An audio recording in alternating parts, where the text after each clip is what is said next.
Hello everybody, and welcome back to Burrows. We are continuing Mark's route. Last time, Mark told us some things that I think we all knew about him and his brother. Understandable. Uh, and Gray's not taking things very well. He's not taking things very well. We're yelling at ourselves in the middle of the woods or some shit. Damn, Gray's not doing great. Let's see what happens to him.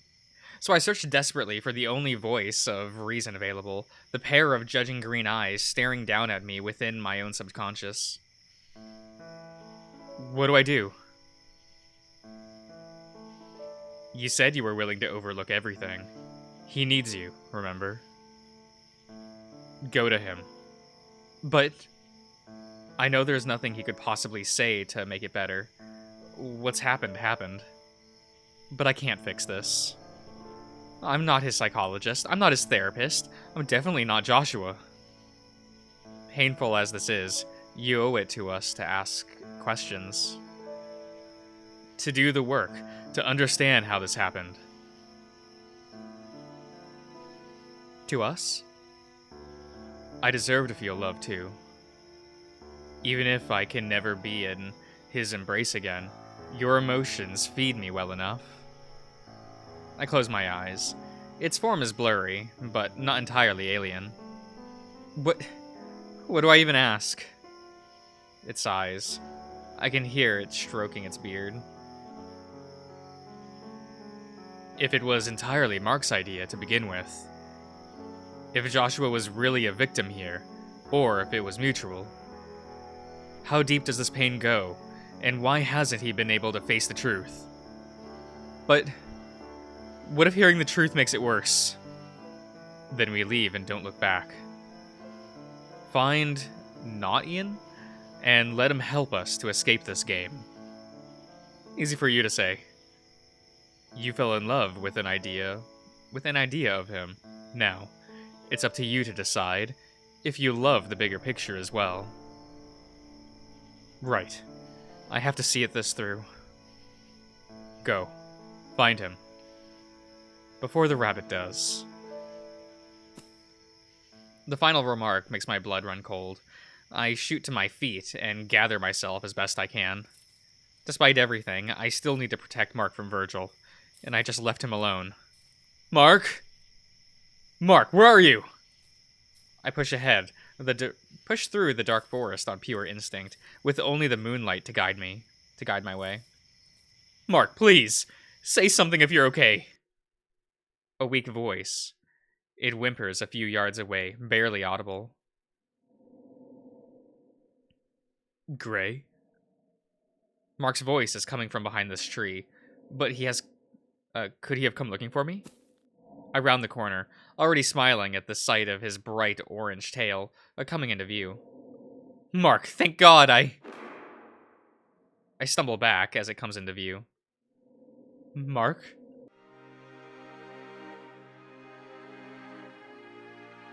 Look at this lad. Look at this. Huh. Gray, help me. His body. It's wrong. The ribcage is distended? Distended? Oh, like a hound's. His legs are unusually bent backwards to form a painful L shape. His fur is sloughing? Off in patches to reveal sickly pale skin underneath. Fuck! Mark! What happened? His jaw cracks as he attempts to speak again. Only a low hissing noise manages to trickle out. But I know what he's telling me, even without words. I'm dying. Don't worry, I'm going to... Going to what? Save him? Heal him? You don't even know what this is, Gray. But Another one of his legs painfully snaps backwards, and he howls in pain. With nowhere else to turn to, I ask my inner voice for help once again. Please. Help me save him. His very soul has become twisted. A body without one's soul will eventually wither and die. But he was just fine a minute ago. The only thing that changed was... I abandoned him. You have become the anchor for his body. And the apartment, the anchor is to his... The apartment, the anchor to his soul. So leaving the apartment was a mistake? It shrugs. I told you once before, didn't I? All things yearn to go back to where they came from. Then, his apartment isn't the source of the nightmare. That place has become heavy. It doesn't elaborate, but that's okay. It's told me everything I need to know. Come on, buddy. We'll get you back home. He feels impossibly light as I lift him onto my back. It really is just a shell now. If what the voice was saying is correct, being with me should stabilize him for a time. Hopefully that's enough to make it back to the car. You don't know how to drive. It doesn't matter. He'll die if I don't do something. I hold a flashlight between my teeth and use both arms to hold him steady as I race back to the road. Come on. Come on. Can't I move faster? There. Nothing has changed from earlier. The rocks we threw and our discarded clothes will lay on the ground next to the invisible wall. Which means the car should be down the slope. It took you both an hour to walk this far from it. Doesn't matter. We're going. Running on asphalt is even more challenging than on grass. It's more even, but the grit tears... Grit tears, sorry. Not tears, tears at my heels with each step. Do you want us to die as well? I start to tune the voice out. My feet feel like they're bleeding, but I don't stop running. Almost. I can see the outline of it in the distance. I don't even question why I was able to reach it so quickly. I rip open the door and gently slide Mark into the back seat. Thank God the keys are still in the ignition. I don't even think about checking his coat pocket. And that was still back at the clearing. Okay, you saw him do this before. Just turn the key back up and turn the car around. To my relief, the car is magically working again. Yes, it works, I make the mistake of glancing at the rearview mirror and see it's his broken form staring back at me. Oh, that's a good shot.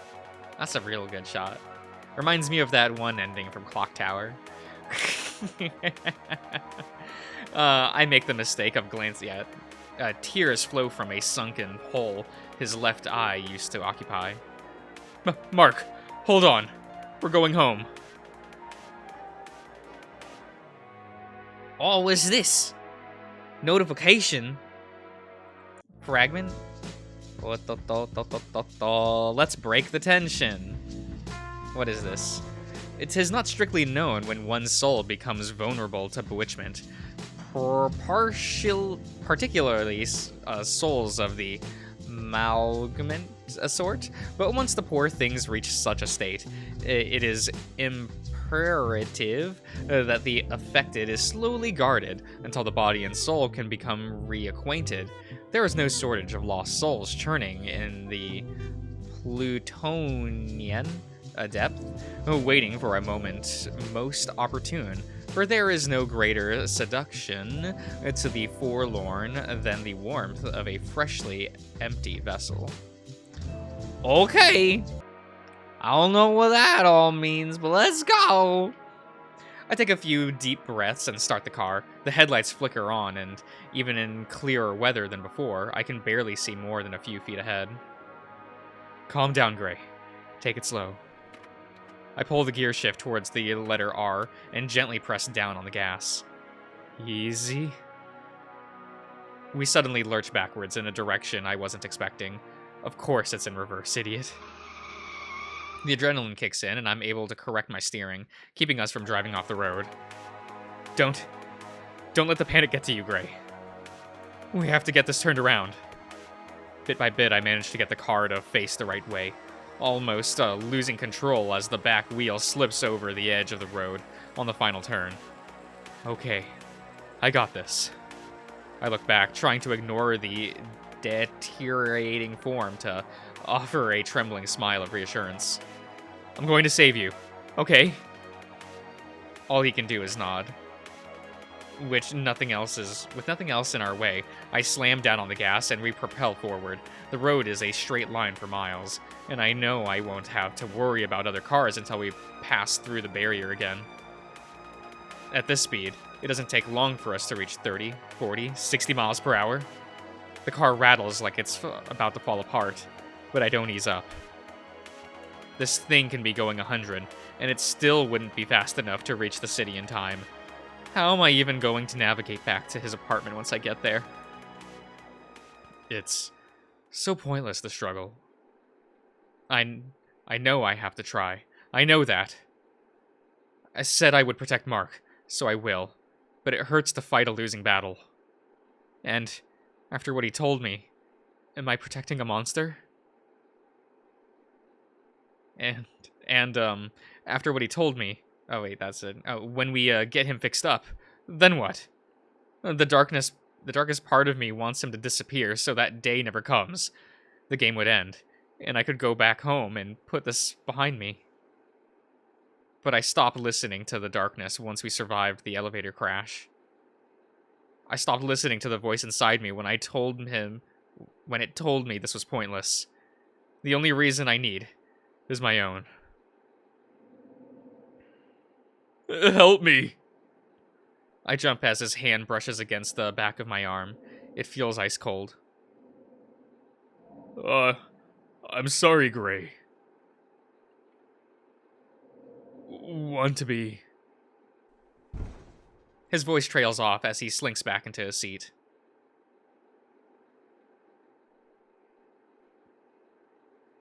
Want to be better for you. Tears stream down my face, and I brace for impact as the wall of the snow comes hurling towards us. Hold on to something. Everything goes dark. The wind rattles the car as if it were made of paper. I hear Mark slide to one side and hit the window. I need to put a seatbelt on him. No, we can't stop now.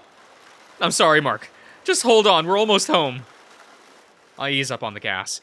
Driving blind is terrifying, and even the headlights aren't enough to give me a sense of what lies ahead. How did Mark manage to do this while talking to me? Was it this bad before? His breathing grows labored. Shit. I can't slow down when you're so close. I take a leap of faith and press harder on the gas. As I do, the darkness gives way to a bright, shining light. Daylight? Already? Oh, a loud truck horn breaks my trance, and I realize that I drifted into the opposite lane. It's over before I realize it. I jerk to the right and feel something under the car crunch as we veer off the road. The car bobs up and down, and we careen down a bumpy slope. I turn back and see Mark pleading for me to forgive me with teary eyes.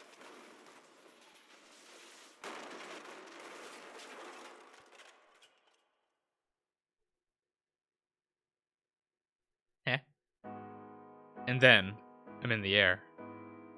Ah, that's right. I didn't put on my seatbelt either.